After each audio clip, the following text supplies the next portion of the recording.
ಹಳೆಯ ಚಿನ್ನದ ಒಡವೆನ ಅಧಿಕ ಬೆಲೆಗೆ ಮಾರಬೇಕೆ ಅಂದ್ರೆ ಆಟಿಕಾಗೆ ಕಾಲ್ ಮಾಡಿ 8803000300. Attica gold company.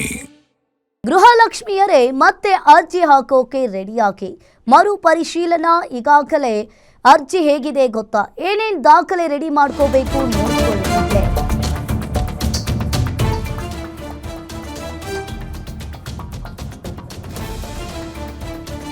ಮರು ಪರಿಶೀಲನಾ ಅರ್ಜಿ ಹೇಗಿದೆ ಗೊತ್ತಾ? ಹಾಗಾದ್ರೆ ಏನೇನ್ ದಾಖಲೆ ರೆಡಿ ಮಾಡ್ಕೋಬೇಕು ಈಗಲೇ ನೋಡ್ಕೊಳ್ಳಿ. ಇನ್ನೆರಡು ದಿನದಲ್ಲಿ ಅರ್ಜಿ ಸಲ್ಲಿಕೆಗೆ ಸರ್ಕಾರ ಅವಕಾಶವನ್ನ ಮಾಡಿಕೊಡಲಿದೆ. ಅರ್ಜಿ ಸಲ್ಲಿಕೆ ಆಹ್ವಾನಕ್ಕೆ ನಡೀತಾ ಇದೆ ಕೊನೆ ಹಂತದ ತಯಾರಿ. ಇನ್ನು ಸಿದ್ಧತೆ ಮಾಡಿಕೊಳ್ತಾ ಇರುವ ಮಹಿಳಾ ಮತ್ತು ಮಕ್ಕಳ ಅಭಿವೃದ್ಧಿ ಇಲಾಖೆ ಅರ್ಜಿಯನ್ನ ಹಾಕಲು ಆಗದವರಿಗೆ ನಿಮ್ಮ ಮನೆಗೆ ಬರ್ತಾರೆ ಸಹಾಯಕಿಯರು. ಅಂಗನವಾಡಿ ಕಾರ್ಯಕರ್ತೆಯರನ್ನ ಸಹಾಯಕರಾಗಿ ಬಳಸಿಕೊಳ್ಳಲು ನಿರ್ಧಾರವನ್ನ ಮಾಡಿದ್ದಾರೆ. ಅಂಗನವಾಡಿ ಕಾರ್ಯಕರ್ತೆಯರ ಫೋನ್ಗೆ ಆಪ್ ಇನ್ಸ್ಟಾಲ್ ಮಾಡಬೇಕು. ಆ ಆಪ್ ಮೂಲಕ ಅನಕ್ಷರಸ್ಥರು ಬಡವರಿಗೆ ಅರ್ಜಿ ಸಲ್ಲಿಕೆಗೆ ಅವಕಾಶವನ್ನ ಮಾಡಿಕೊಡಲಾಗಿದೆ. ಕರ್ನಾಟಕ 1, ಬೆಂಗಳೂರು 1, ಗ್ರಾಮ 1 ಸೆಂಟರ್ನಲ್ಲಿ ಅರ್ಜಿ ಸಲ್ಲಿಕೆಗೆ ಅವಕಾಶವನ್ನ ಮಾಡಿಕೊಡಲಾಗಿದೆ. ಇನ್ನು ಮರು ಅರ್ಜಿಯಲ್ಲಿ ಬಯೋಮೆಟ್ರಿಕ್ ಫೇಸ್ ರೆಕಗ್ನೈಸೇಷನ್ ಹಾಗೆ ಅಳವಡಿಕೆಗೆ ಪ್ರಯತ್ನವನ್ನ ಮಾಡಲಾಗುತ್ತೆ. ಅಂಗನವಾಡಿ ಕಾರ್ಯಕರ್ತೆಯರ ಫೋನ್ನಲ್ಲಿ ಇಲ್ಲ ಥಂಬ್ ಮಷೀನ್ ವ್ಯವಸ್ಥೆ. ಇನ್ನು ಈಗಾಗಲೇ ಒಂದ್ ಕಡೆ ಇನ್ನೆರಡು ದಿನದಲ್ಲಿ ಅರ್ಜಿ ಸಲ್ಲಿಕೆಗೆ ಮರು ಪರಿಶೀಲನೆಯನ್ನ ಮಾಡಬೇಕು. ಈ ಬಗ್ಗೆ ಹೆಚ್ಚಿನ ಡೀಟೇಲ್ಸ್ ಅನ್ನ ನೀಡ್ತಾರೆ. ಉಲ್ಲಾಸ್ ಲೈವ್ ಸಂಪರ್ಕದಲ್ಲಿ ಜಾಯಿನ್ ಆಗಿದ್ದಾರೆ. ಮರು ಅರ್ಜಿಯನ್ನ ಸಲ್ಲಿಕೆ ಮಾಡೋದಕ್ಕೆ ಈಗಾಗಲೇ ಗೃಹಲಕ್ಷ್ಮಿಯರು ರೆಡಿಯಾಗಿ ಅಂತ ಹೇಳ್ತಾ ಇದ್ದಾರೆ. ಅದರಲ್ಲಿ ಏನೆಲ್ಲ ಡೀಟೇಲ್ಸ್ ಇದೆ, ಹೇಗೆ ಅರ್ಜಿಯನ್ನ ಸಲ್ಲಿಕೆ ಮಾಡಬೇಕು, ಏನಿದೆ ಇದ್ರ ಬಗ್ಗೆ ಹೆಚ್ಚಿನ ಡೀಟೇಲ್ಸ್ ಉಲ್ಲಾಸ್? ಅಂಕಿತಾ, ರಾಜ್ಯ ಸರ್ಕಾರ ಜಾರಿಗೆ ತಂದಿರುವಂತಹ 5 ಗ್ಯಾರಂಟಿಗಳಲ್ಲಿ ಗೃಹಲಕ್ಷ್ಮಿ ಯೋಜನೆಯೂ ಕೂಡ ಒಂದು. ಈ ಒಂದು ಯೋಜನೆಯಲ್ಲಿ ಸಾಕಷ್ಟು ದುರುಪಯೋಗ ಆಗ್ತಾ ಇದೆ. ಫಲಾನುಭವಿಗಳು ಅಲ್ದಿತಿರೋರು ಕೂಡ ಪ್ರತಿ ತಿಂಗಳು 2,000 ರೂಪಾಯಿ ಹಣವನ್ನು ಪಡೀತಿದ್ದಾರೆ ಅನ್ನುವಂಥ ಒಂದು ಮಾತುಗಳು ಕೇಳಿ ಬಂದಿರೋ ಹಿನ್ನೆಲೆಯಲ್ಲಿ ಸ್ವತಃ DK ಶಿವಕುಮಾರ್ CM ಆದ ಬಳಿಕ ಗೃಹಲಕ್ಷ್ಮಿ ಯೋಜನೆಯನ್ನು ಮರುಪರಿಷ್ಕರಣೆ ಮಾಡಬೇಕು ಅನ್ನುವಂಥ ಒಂದು ತೀರ್ಮಾನಕ್ಕೆ ಬಂದಿದ್ದರು.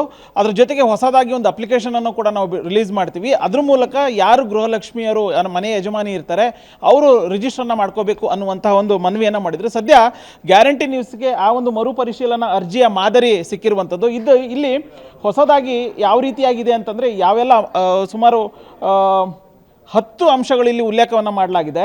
ಒಂದು, ಮತದಾರರ ಚೀಟಿ ಆಗಿರ್ಬೋದು, ಮತ್ತು ಈ ಹಿಂದೆ ಯಾರಾದರೂ ಗೃಹಲಕ್ಷ್ಮಿ ಯೋಜನೆಯನ್ನು ಪಡ್ಕೊಂಡಿದ್ರು ಅಂದರೆ ಆ ಒಂದು ಗೃಹಲಕ್ಷ್ಮಿ ಯೋಜನೆಯ ನಂಬರು, ಮನೆಯ ವಿಳಾಸ, ಮತ್ತು ಮನೆಯ ಯಜಮಾನಿಯ ಆಧಾರ್ ಕಾರ್ಡು, ಮತ್ತು ಮತದಾರರ ಗುರುತಿನ ಚೀಟಿ, ಇವೆಲ್ಲವೂ ಕೂಡ ಮೆನ್ಷನ್ ಆಗಿರುವಂಥದ್ದು. ಇನ್ನೊಂದು ಪ್ರಮುಖವಾದಂಥ ಅಂಶ ಏನು ಅಂತಂದರೆ ಈ ಭಾಗದಲ್ಲಿ ನಾನು ತೋರಿಸ್ತಾ ಹೋಗ್ತಾ ಇದ್ದೀನಿ. ಇಲ್ಲಿ ನಾನು ಮತ್ತು ನನ್ನ ಪತಿ ಆದಾಯ ತೆರಿಗೆ ಪಾವತಿದಾರರಾಗಿರುತ್ತೇವೆ ಅಂದರೆ ಮನೆಯ ಯಾರಾದರೂ ಒಬ್ಬರು ಅವರಿಗೆ ಅವರ ಸಂಬಂಧಿಕರು, ಹತ್ತಿರದ ಸಂಬಂಧಿಕರು ಯಾರಾದರೂ ತೆರಿಗೆ ಟ್ಯಾಕ್ಸನ್ನು ಕಟ್ಟಿದರೆ ಅದನ್ನು ಕೂಡ ಇಲ್ಲಿ ಡಿಕ್ಲೇರ್ ಮಾಡ್ಕೋಬೇಕಾಗಿತ್ತು. ಈ ಹಿಂದೆ ಯಾವುದೇ ರೀತಿಯಾದಂಥ ಒಂದು ಡಿಕ್ಲೇರ್ ಮಾಡ್ಕೊಳ್ಳುವಂತಹ ಅಗತ್ಯ ಇರಲಿಲ್ಲ. ಈಗ ಹೊಸದಾಗಿ ಮರುಪರಿಶೀಲನೆ ಮಾಡಿರುವಂಥ ಅರ್ಜಿಯಲ್ಲಿ ಇದು ಮೆನ್ಷನ್ ಆಗಿರುವಂಥದ್ದು. ಮತ್ತು ಅರ್ಜಿದಾರರ ಹೆಬ್ಬೆಟ್ಟಿನ ಎಡಗೈನ ಹೆಬ್ಬೆಟ್ಟಿನ ಗುರುತು ಕೂಡ ಇಲ್ಲಿ ಹಾಕಬೇಕಾಗತ್ತೆ. ಕೇವಲ ಸೈನ್ ಮಾತ್ರ ಅಲ್ಲ, ಅವರ ತಮ್ಮ ಇಂಪ್ರೆಷನ್ ಕೂಡ ಇಲ್ಲಿ ಬೇಕು ಅನ್ನುವಂಥದ್ದು ಈಗ ಪರಿಶೀಲನಾ ಅರ್ಜಿಯಲ್ಲಿ ಸಿಕ್ಕಿರುವಂಥದ್ದು.